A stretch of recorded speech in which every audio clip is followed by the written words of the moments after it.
Welcome, everybody, to the Latino Leadership Panel Discussion and Conversation, one of our several events being hosted by SOMOS Latinx Employee Resource Group. My name is Sylvia Gonzalez, and I use the pronouns she, her. I am a district supervisor for CPED Construction Code Services, and I am also the SOMOS chairperson. I will serve as your moderator today for today's panel. I will ask a series of questions and hope that it will provoke some thoughts from the audience and from our panelists and provide hopefully some advice to future Latino leaders and how these panelists, Latino leaders, got to where they are. After we've completed those questions and answers, we will ask the audience and the people on teams if they would like to ask a question of our panelists. Nicole Gonzalez on my left will be monitoring the chat for questions. And so we will start our questions and introduction of the panelists, Latino leaders. I'll begin with Giovanni Velazquez.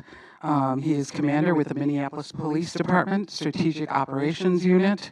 Michelle Rivero, Director of Office of Immigrant and Refugee Affairs with Neighborhood Community and Relations. Enrique Velazquez, Director of Regulatory Services, Inspection Services Division, and also a Board Director of Prior Lake Area Schools.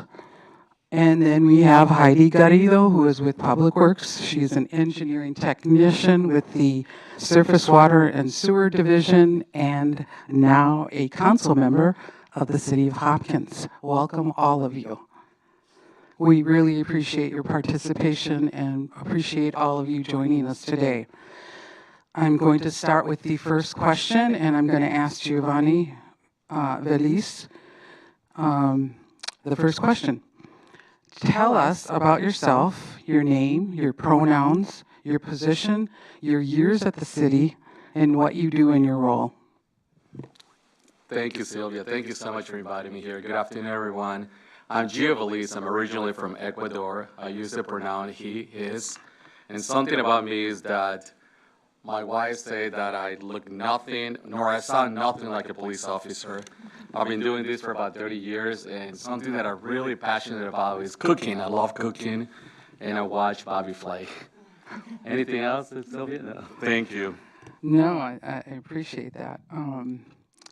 Michelle, can you tell us about yourself, your name, your pronouns, position, number of years at the city, and what your role is with the city? Sure, and thank you so much for inviting me to be part of this wonderful panel and wonderful events. Today, my name is Michelle Rivero. I'm the director of the Office of Immigrant and Refugee Affairs for the city of Minneapolis, which, as Sylvia has indicated, is housed within the Department of Neighborhood and Community Relations.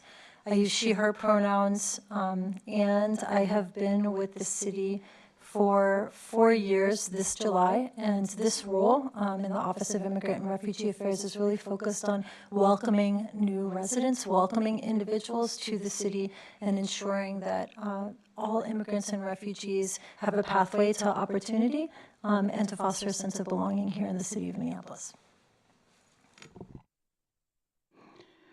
Thank you, Michelle. Enrique, can you tell us about yourself, your name, your pronouns, the position you have, and the years of service at the city, and what you do in that role? Certainly. Happy to be here. Thank you, Sylvia. I'm Enrique Velazquez. I'm the Director of Inspection Services within Regulatory Services. I've been with the city for 6.5 years, and this is the third department I've worked in that time. So I guess I like to move. I use he, him, el pronouns. Let's see, what else? What do?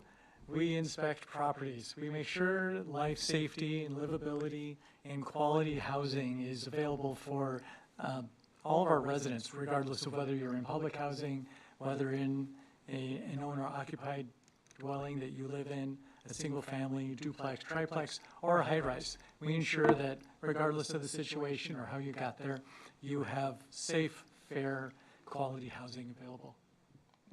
Thank you, Enrique. Heidi, can you answer that question? Tell us a little bit about yourself, your name, pronouns, position, and the years at the city, and what you do in your role. Certainly.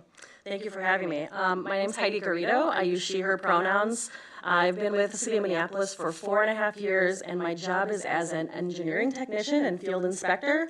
And in that position, I supervise construction of our pipes and manhole rebuilds and repairs, and it's a very glamorous job.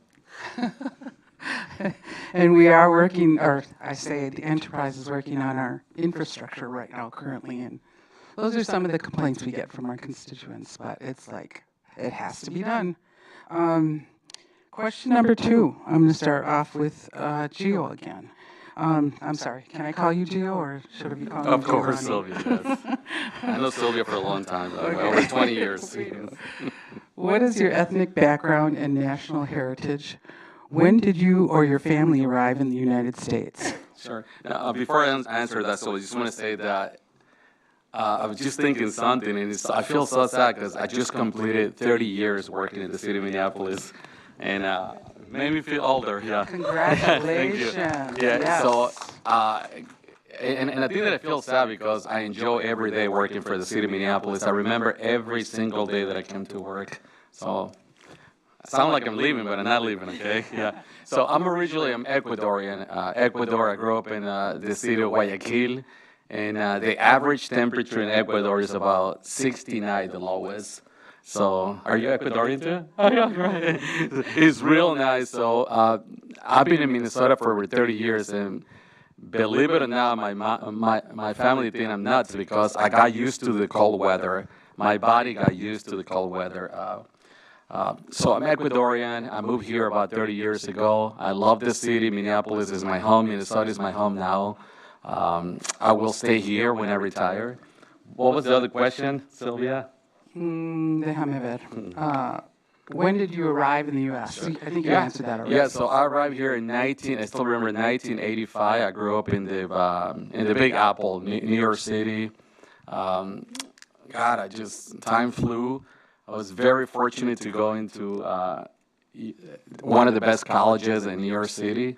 And I always wanted to do public service, so I joined the police department. And the rest is history now, but it went fast. And I really think that time flies when you're having fun, and there is a purpose and meaning behind what you do. Thank you. Heidi, can you answer what is your ethnic background and national heritage? When did you or your family arrive to the U.S.?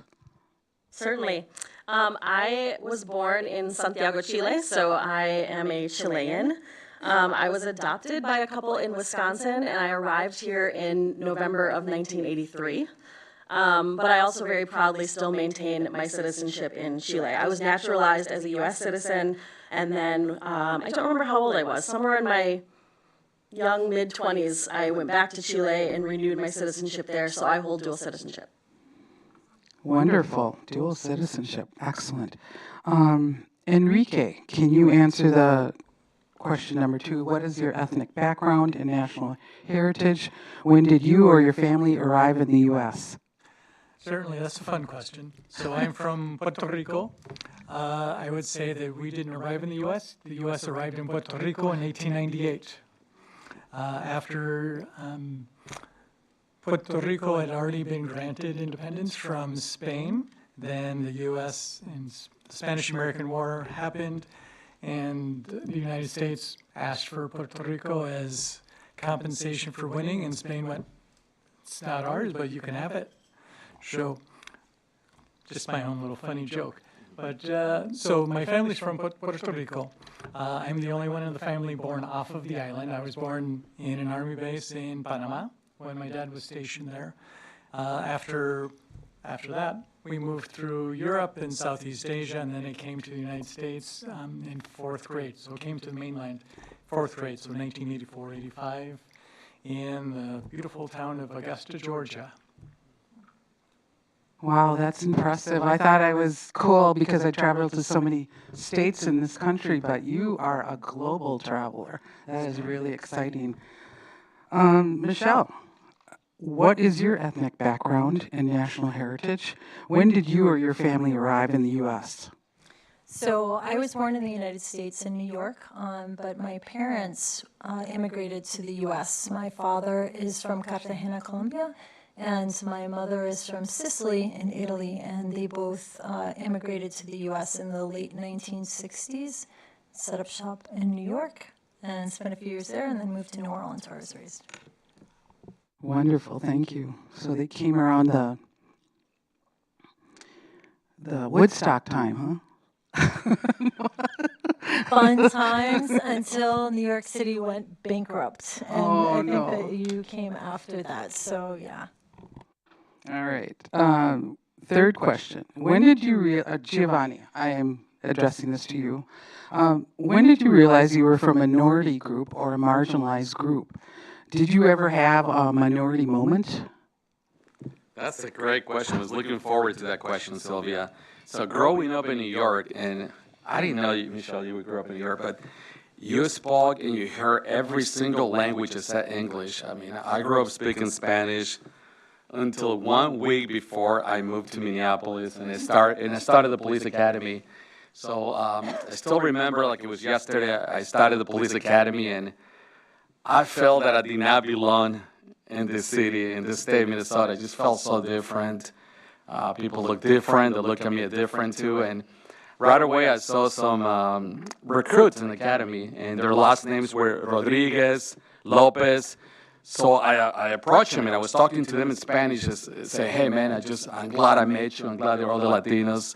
So I moved to spend about 30, 45 minutes talking to this big recruit. And then I found out that he did not speak Spanish at all. He just kept nodding his head for about 45 minutes. So my experience in the police academy was the first time that I experienced marginalization, and it just felt different. I felt like, yeah, I was a guest of Minnesota, in the great state of Minnesota. And we're talking about back in 1992 when there was not that much diversity. So I remember that, yes, my instructors, the police lieutenant, they used to tell me, hey, you're not going to make it here. Go back to New York or whatever you're from. You're not going to make it. You have a heavy accent. We don't understand you. So that was the first time that I started reflecting about my purpose, and I felt marginalized by a few individuals, though. Hey, thanks for the question, Sylvia. Thank you so much for answering it. It's been a difficult thing for American-born Latinos. During the time of my parents, they were forbidden to speak Spanish in schools. They were actually reprimanded and paddled. They were beaten in Texas for speaking Spanish. So, and then I can say the same about my experience growing up in a very primarily white neighborhood. It was the same thing. We were ridiculed. We were pretty much told to acclimate, stop speaking that, speak English. So I can identify with where you're coming from and what your experience was, Giovanni. Thank you for being so honest about that. Michelle, when did you realize you were from a minority group or a marginalized group, and did you have a minority moment? I did. I've had multiple minority moments. One story that I want to share, I was really thinking a lot about this, if I wanted to share it or not, relating to my ethnic background. When I was 12 years old, after school at my locker, and like these two boys called me spick and like smushed fried chicken in my hair. And it was one of those, so I was thinking about what I would share today. And it's like, do I share this or not? And it's interesting how experiences in your life form who you are and what you decide to do with your life. And feeling so unwelcome and like I didn't belong at all has sort of created a pathway for me that I think still manifests itself, including in the work I do today. So that's my story. No, that's okay. I absolutely see that, why you would be doing what you're doing today. Because, of course, our immigrants are coming here and not feeling accepted, struggling with changes in culture. So let's see where we're at. Enrique, did you answer this one already? No. Yeah. This is kind of traumatic for me. So I'm getting activated listening to these stories. All right, Enrique, when did you realize you were from a minority or marginalized group, and did you have a minority moment? Kind of similar to Michelle, there are probably several moments that just kind of erupted over time. The very first one was when my family moved here to the mainland, to Augusta, Georgia, in the 4th grade. So we'd lived in multiple countries to that point. My job, neither of my parents spoke English. It wasn't required. It was an elective in school, but in Puerto Rico, it's like, why are we ever going to leave this place? It's awesome. Well, they did. They left. They didn't speak English. Our job as children was to learn the local language, learn the customs, acclimate, teach our parents English, teach our parents the customs, and whatever the local language and cultures were. And that continued country by country, and then we came to Georgia, where I got to enter the public school system for the very first time. Prior to that, we were in Department of Defense schools where we were all service members' children. It didn't matter what race, what color, what we looked like. Our parents all wore olive drab. We were the same. Then in the public school system, it was, you speak funny. We don't understand you. It's like, well, I don't understand you either. I've never heard this language before. What do you call it? Because it's not English. It was very deep Southern. So they put me in remedial classes because they couldn't understand the words that I was saying. And then my parents, very proud people, very stern, would punish me because I was in remedial classes and not excelling in school. So it was a learning for me that from 4th grade into 5th grade, I spent my summer scrubbing the Spanish out of my language. And all of a sudden, I'm no longer remedial. I'm no longer in trouble. I am now in accelerated classes and in the gifted and talented program. So that was one moment. And then traveling. So growing up in a military family, we traveled a lot. I continued that as an adult and had the opportunity to travel all around the world. Worked in Barcelona, worked in Madrid, and I was like, finally, the homeland. Now, you're a Puerto Rican. I go visit my family in Puerto Rico. I'm the only one born off of the island. No, you're an American. You're not one of us. But then here in the U.S., you're just another immigrant. You don't belong here. So it's just kind of a continual theme of trying to find my home and find my tribe. Thank you so much, Enrique. Heidi, when did you realize you were from a minority or marginalized group, and did you have a minority moment? So my minority moments came when I was very young, like in my young youth. I remember in school being asked if I was black. I was asked why I had a mustache, which for the record I no longer have, thank you to waxing. At home though, I mean, I grew up in a 1,000-person town in Wisconsin, and I think I was one of 4 minorities in the entire K-12, which, I mean, each of our classes were like 30 people. So it wasn't a very big town, not a very big school. The students that I interacted with definitely noticed. At home, we just acclimated.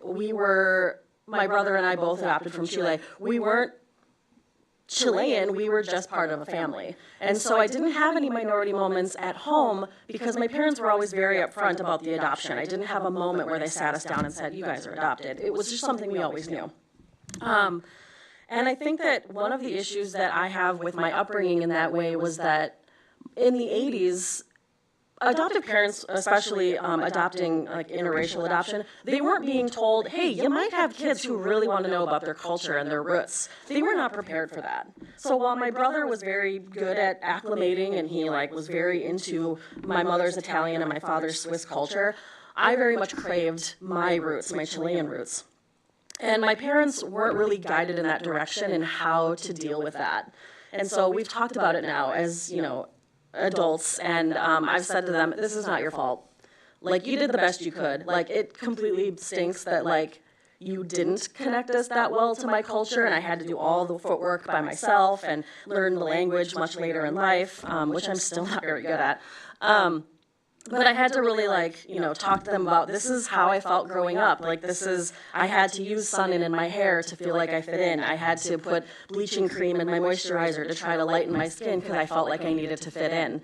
And so that was really terrible for me. And it was really great as an older adult to finally share that with them and just let them know that wasn't your fault. And I think things have changed now. I think that white adoptive parents are now, being guided a lot better and learning like how to deal with some of those big feelings that adoptees have.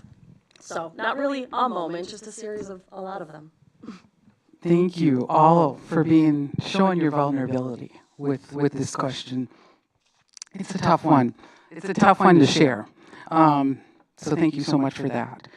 So Giovanni, I'm going to start with you again. How do you feel most, and this probably will tie in a little bit with what you've already said, all of you have said, how do you feel most Americans perceive people from your background? And as a Latino, what assumptions have people made about you? Thank you, Sylvia. I also want to say something that my experiences, those negative experiences, especially when you being labeled different, I don't want anybody to think that because of those few experiences, I'm going to paint a big brush over the whole entire state of Minnesota. No. I want to say that my family, they're from Minnesota. When I married my wife, my mother-in-law said, wow, this is my first brown eyes, black hair son-in-law. So I love them. They're great. But I forgot the question.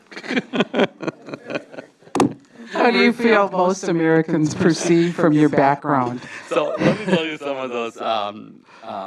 Their assumptions. So 30 years as a police officer, I remember, I don't know, most of you may be younger, but I had 30 years. I remember back in 1994, do you know the pagers? You know what a pager is? So you used to be given a pager. So this tool, I carry the pager with me, and the one time I got paged to respond to 34th in Chicago. And when I got there were like about 15, 20 officers. And as I got there, I said, yeah, what's the problem? And all the officers say, talk to her. And every officer say, talk to her. And there was like a line of officers. And when I got to the female, it looked like a Latina female. So I figured, okay, I need to translate for the officers. So I approached this Latina female, and then I was like, ¿Qué pasó? ¿Cómo le puedo ayudar? And I was like, I do not speak Spanish. I'm from Texas. And so one of the perceptions and I think assumptions that individuals will make probably that they do tend to speak loud to me. Probably they talk very loud. Another assumption that I see is that I had a supervisor. By the way, I'll have a PhD next month. I will earn my PhD. So I have very strong writing skills. I love writing. So one assumption was that you cannot write policy or develop policy or review policy. I write grants. I secured millions of dollars for the city. So those assumptions maybe that somehow they oppress your voice or they minimize your talent that you bring to this enterprise or relationship building with key stakeholders. Some individuals will tend to minimize those things. I hope that makes sense. So, thank you. It does, totally. Thank you so much. I'm having a blank moment.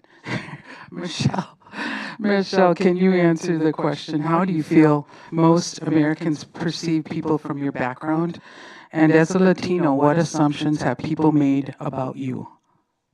I do think that there is an incredibly inaccurate perception that Latino individuals, Latina, Latinx, Latina are poor, non-English speakers, undocumented, and low-skilled,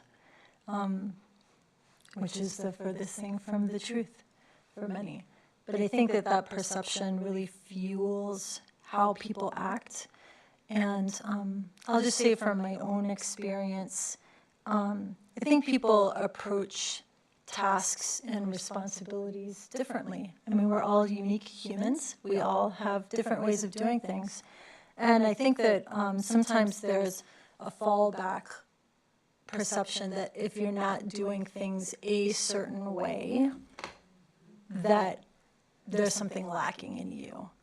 And that something lacking is attributable to your cultural background and a deficiency in you because of your cultural background, when in reality, like, maybe the best way is not the preferred way.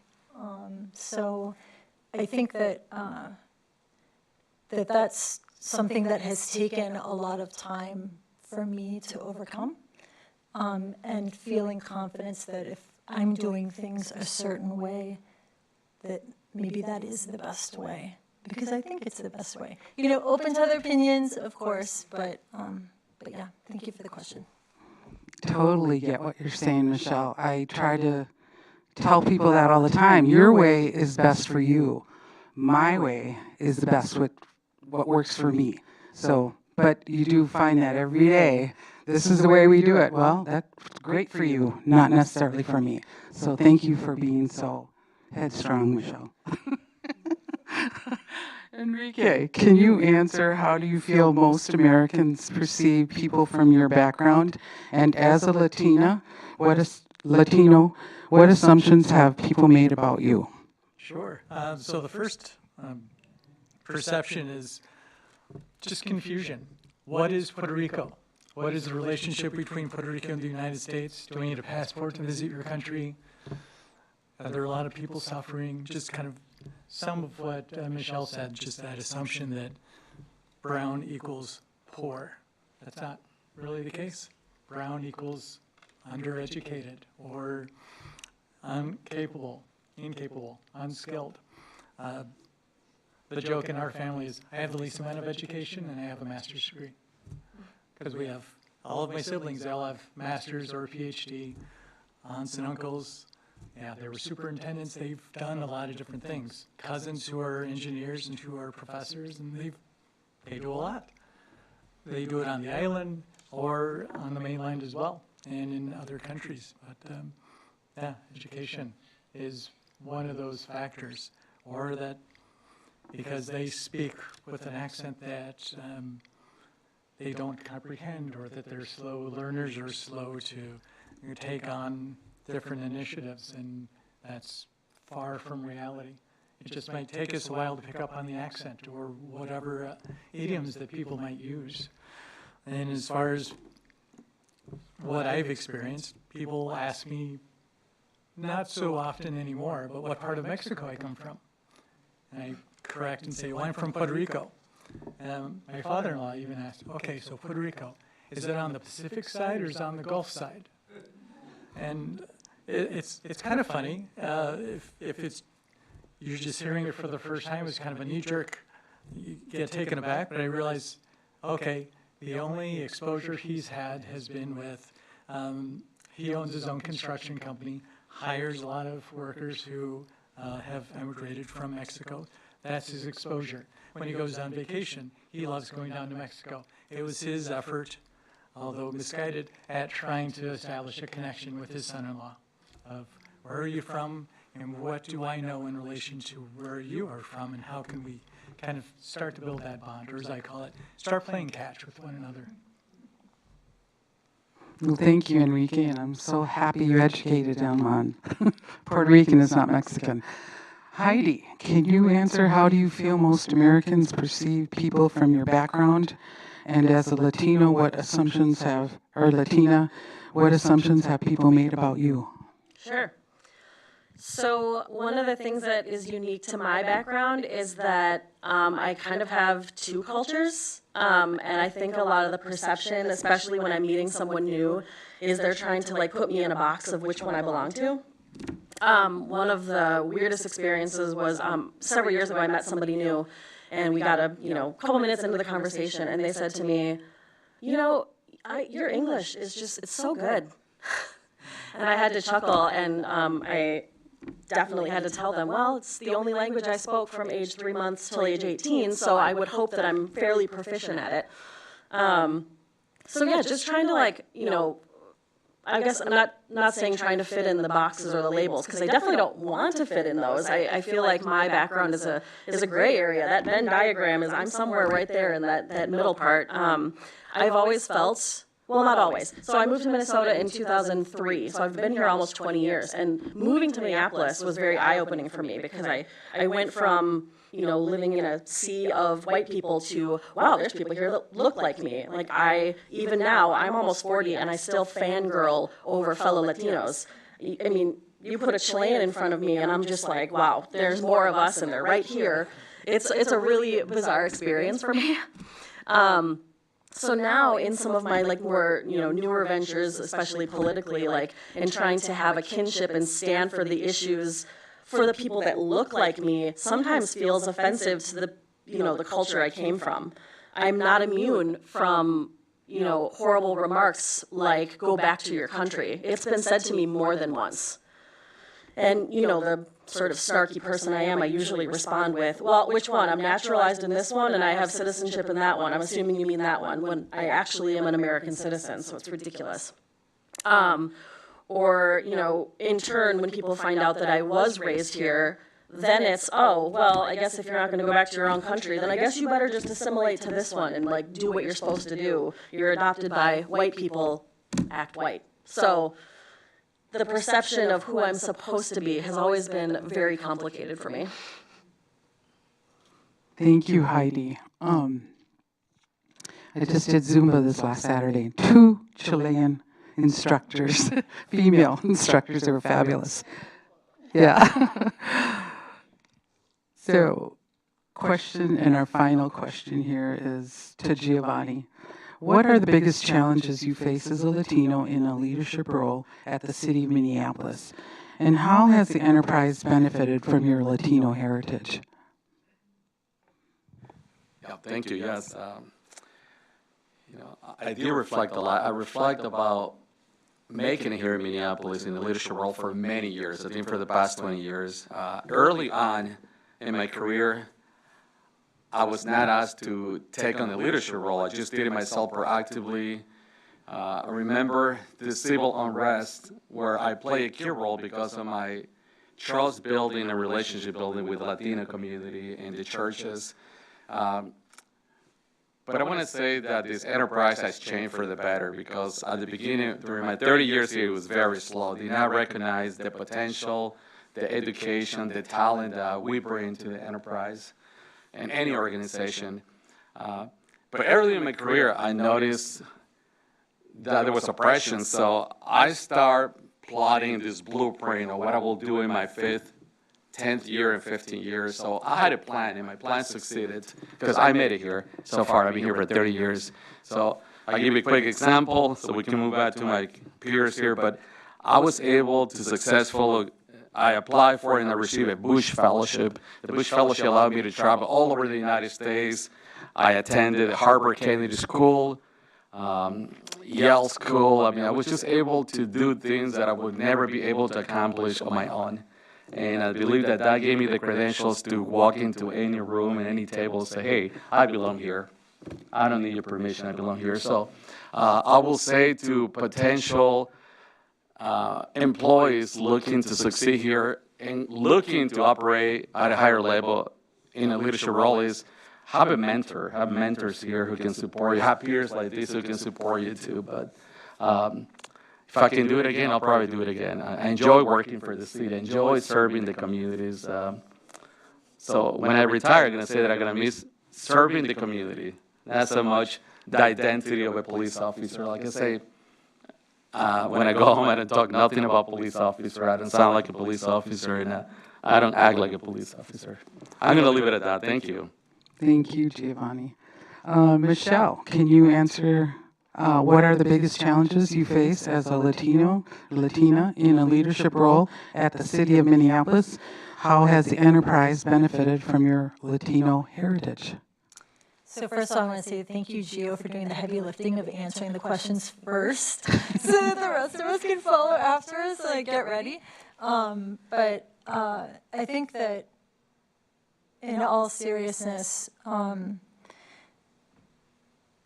it can be a very lonely place to work at the city and to be in a leadership role in the city. Sometimes there are situations where it's just one Latino or one Latina leader in a group of others, and having the tenacity and the strength to use your voice and recognize that you're at a table for a reason and that you need to speak up has been a challenge and also an opportunity that I've been really grateful for.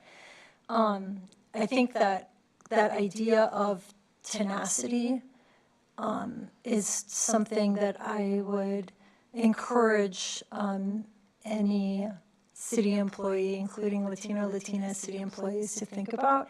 I cried a lot in my first 6 months working at the city. I mean, it was a tough job, and really, I can say very honestly that the creation of the SOMOS Employee Resource Group has been such a cozy blanket for a number of reasons. You know, just being in a welcoming community where you don't feel judged and you can talk about the issues that you're facing in a space where there's trust has made an incredible difference for me. And hopefully, I'm sure that SOMOS will nurture and is nurturing the next crop of leaders at the city. So maybe I'll leave it at that. Thank you. Thank you, Michelle. Yeah, I concur with your assessment of what the SOMOS Employee Resource Group has been for many of us. All the employees we had over 4,000 employees, and you can get lost in all of those people. So Enrique, I think you are up. What are the biggest challenges you face as a Latino in a leadership role at the city of Minneapolis? And how has the enterprise benefited from your Latino heritage? All right, that's a great question. Probably the one I've dreaded the most. So combining a variety of different cultures, growing up in a military culture, in a Puerto Rican culture in our household, and then down south in Georgia, collectively, my role was to be seen and not heard unless I was asked a direct question and then respond. It was my place to basically not be seen, not be heard until I needed to speak up, and asking that permission to speak, permission to use my voice. Kind of piggybacking on what Giovanni said, I am here. I have the education, I have the background, I have the experience, I have the credentials, I have all the tools here. I don't need to ask anybody's permission anymore. So it's just that recognition and that mental shift to change my mannerisms from not speaking so often to I need to be more present, more boisterous, utilize my voice and ask the questions that need to be asked, because there's probably other people who are thinking the same thing, and they just need somebody to be brave enough to ask that question or challenge that position. How has the enterprise benefited from my heritage? Well, Puerto Ricans are kind of proud, as an island, there aren't that many resources. We call ourselves Borinqueneers, because we will, before MacGyver, there was Boricua. And Boricua, we will engineer or fabricate stuff out of whatever's available. So just kind of taking a look at policy, taking a look at how we've done things in the past. And all right, well, I do see where you're coming from. Have you considered this or all these other perspectives? And how can we move forward without necessarily spending money, but just spending the right time and using our brain power, using that capacity to build something even better? Thank you, Enrique. Heidi, what are the biggest challenges you face as a Latina in a leadership role at the city of Minneapolis and Hopkins? I'm going to throw that in there. And how has the enterprise benefited from your Latino heritage? So my leadership role isn't actually in Minneapolis, it is in Hopkins. In my role in public works and surface water and sewers, I'm quite low on the ladder. But to answer the second question first, I think that the city can benefit from someone like me because I'm not typically afraid to speak up about things. I've been an advocate and activist for different issues for years now. And I bring that wherever I go. So where appropriate, like, I bring that to the city of Minneapolis as well. I ran for Hopkins City Council last year and won, and one of the things that was really hard for me was the imposter syndrome, because a lot of people really wanted me to run as a powerful Latina, but I don't have like an immigration story. I don't have, I don't experience things like, I haven't experienced disproportionate health and economic impacts from different things like COVID. I found it really hard to step into that role to try to relate to my future constituents in the Latino community. And I'm still struggling with that. Like, I want to maintain a relationship with those people and all the BIPOC people that I represent, but it's hard with this imposter syndrome because of like that dual cultural background. Just because I've always been a neither both, I'm white enough to fit in with my white family and embrace the white culture, where the Chilenos say, well, she's born here, but she doesn't speak our language fully fluently, so that's weird. And I'm also brown, where the standard white person that walks up to me and meets me for the first time may expect something different that comes out of my mouth than, oh, she doesn't have an accent, like, what's this story? So I find that that would be probably my biggest challenge as a city leader in my own city, is just trying to like maintain that level of, making sure people are comfortable with me. And then just making sure I'm always listening to whatever culture, whatever background, whatever your status, whatever, just trying to like immerse in all of it. And it's a hard balance, but I mean, that's why I ran, is because I have the personality for it and I have the desire to do it. Thank you so much, Heidi. I mean, the language is always a struggle. We speak English all day long. In my home, I speak Spanish to my cat because there's nobody else around. So. But it is something I try to do. Listen to my music, because you will lose it if you don't practice it. So thank you for being so honest about you call it imposter syndrome. Yes. We're all learning. And I am so impressed by all of you. Your education levels are out of this world. I mean, your positions and your honesty with the questions. So I think we have some time left over here, and Nicole, do we have any? First of all, I'm going to ask: do we have any questions from the audience that it's in the room? Justo. You're going to. I think. Yeah, you're going to. Oh, too much giggle juice. No, I just want to say really thank you. Appreciate what you're hearing. More than a question, is just honestly just a wish. I really think most of us who are adult, who struggle too many areas, the ones that you describe, issues what you describe. I mean, somewhat we were resilient enough, and we are here standing. And I think a panel like this will be such a great research for. I'm thinking about the kids in the school who have to deal with this. Just having people like you, and I just know, at least we probably recorded this session, but being able to share this with our kids, it will be an incredibly, I will say, help for those ones that really right now are needing to hear what you just shared with us. So thank you. Thank you, Justo. Anyone else? Lera? ¿No quieres decir algo? Oh. Okay.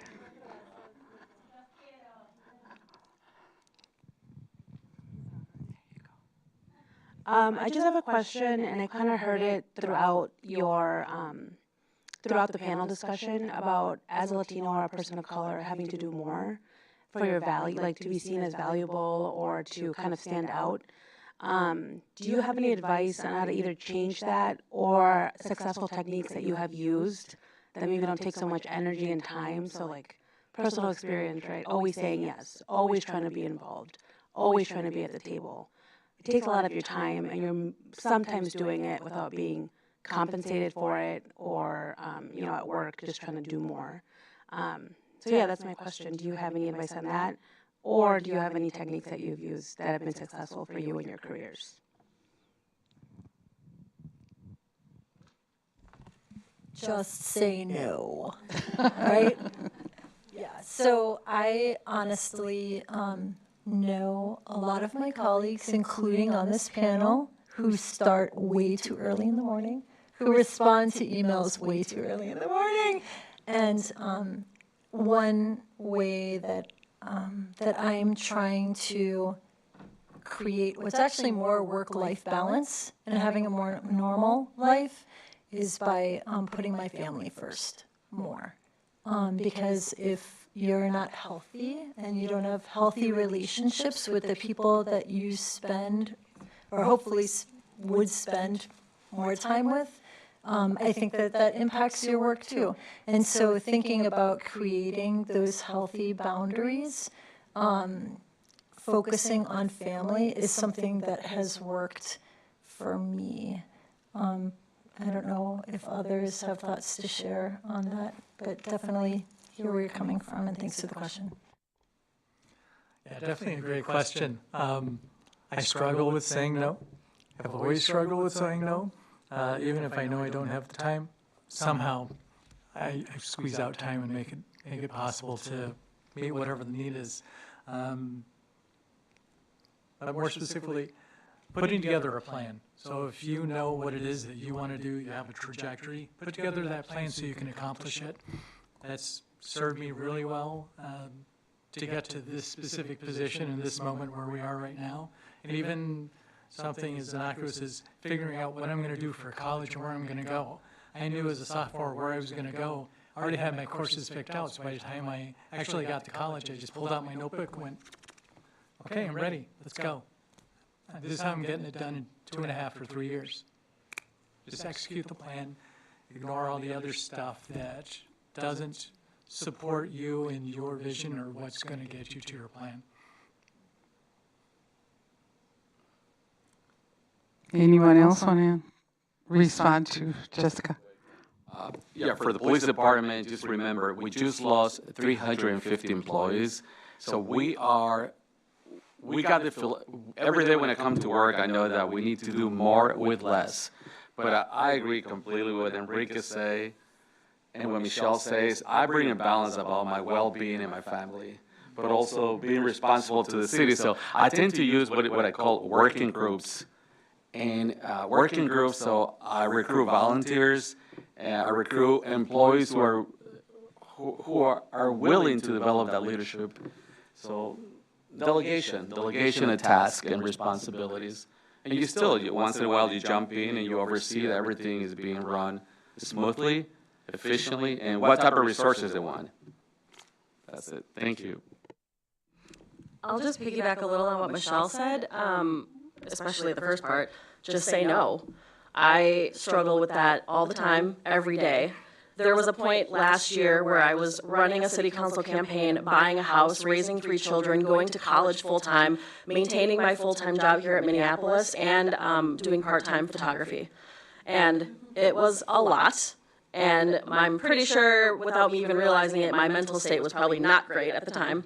It definitely has gotten better because I just graduated from college in May, so that part was done. But thank you. But I swear, like right after that degree was done, I got home from the graduation ceremony and I was bored. And so I was immediately looking for something else. I was looking at law school and master's degrees, and I had certain friends that said, "What are you going to do with your free time?" "Oh wait, you'll fill it with something." And even my husband said, you don't have to get a master's right away, like. So it's just recognizing that, like, even though I felt a lot of pressure for a lot of different reasons, race, like upbringing, there was a lot of reasons why I feel pressured to do what I do.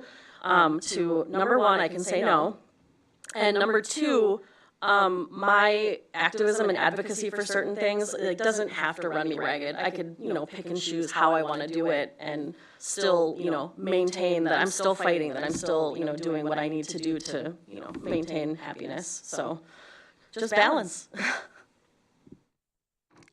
I would love to answer that because I was one of those people that volunteered for everything and I mentored, and somebody said to me, "Wow, you're all over the place." And I'm like, "Oh God, I need to stop." I think kind of I'm an adrenaline junkie because you get that adrenaline going when you're so busy.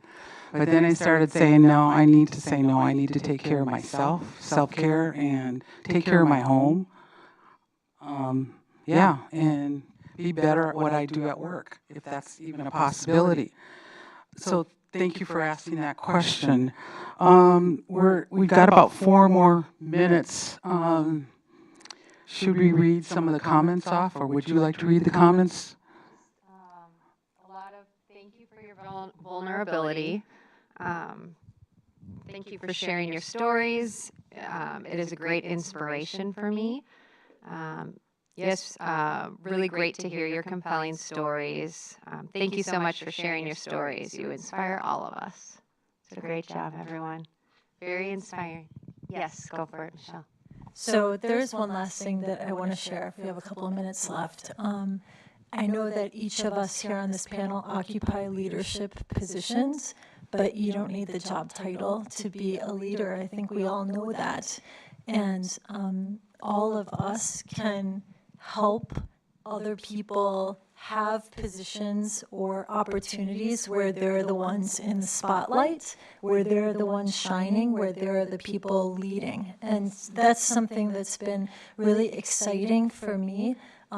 It certainly helps lift the load, right? So it's not just one person all the time, but also creating opportunities for other people to be leaders, to be facilitators, to be reading resolutions, to be creating policy that increases the likelihood that we will have more people with the actual official titles. So just one piece of encouragement to everyone. And thank you.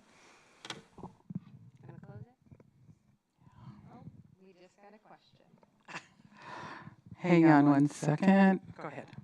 Okay.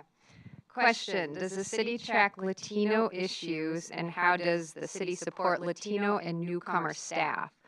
Do you feel the city is doing enough, and how can the city do more? If any of you want to read this, and then it's also in the chat. It's a 3-part question from Noreen. Michelle, go for it. Okay, so I can take a stab at this question.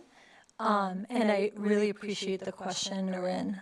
So the HR department does track our Latino employee workforce. So as we saw in the Latino Heritage Month resolution, 6% of about 6% of the employee workforce is Latino. Vis-a-vis, compare that with almost 10% of the population of the city of Minneapolis that is Latino.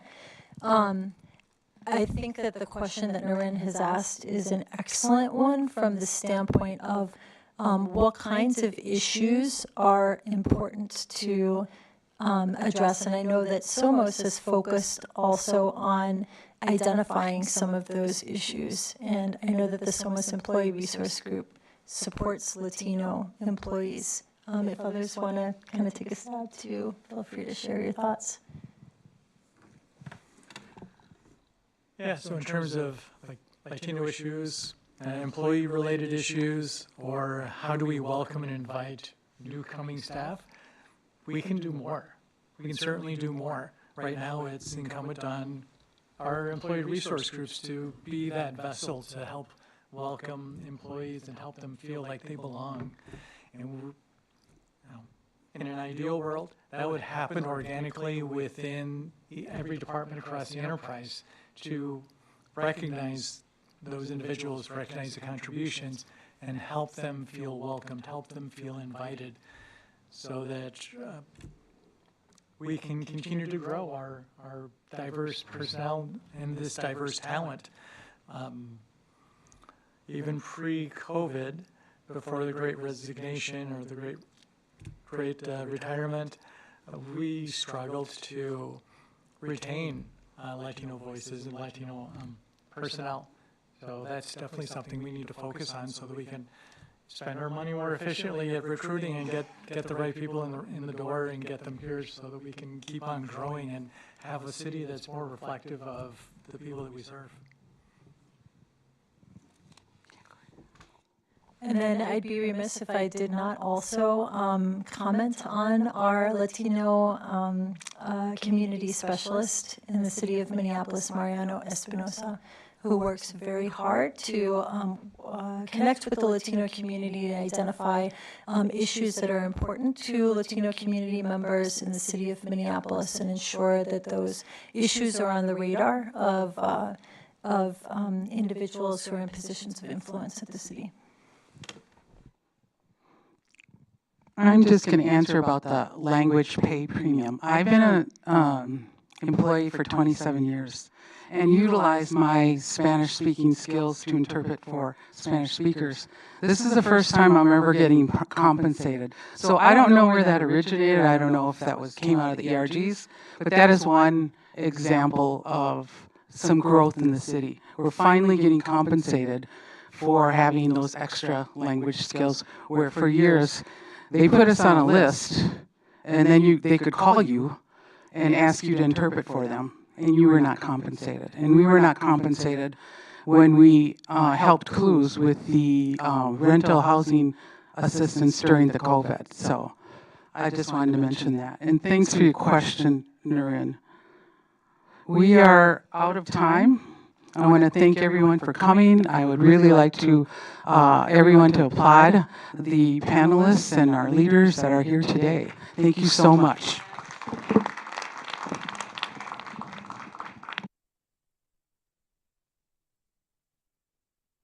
Great job, Sylvia. Woo!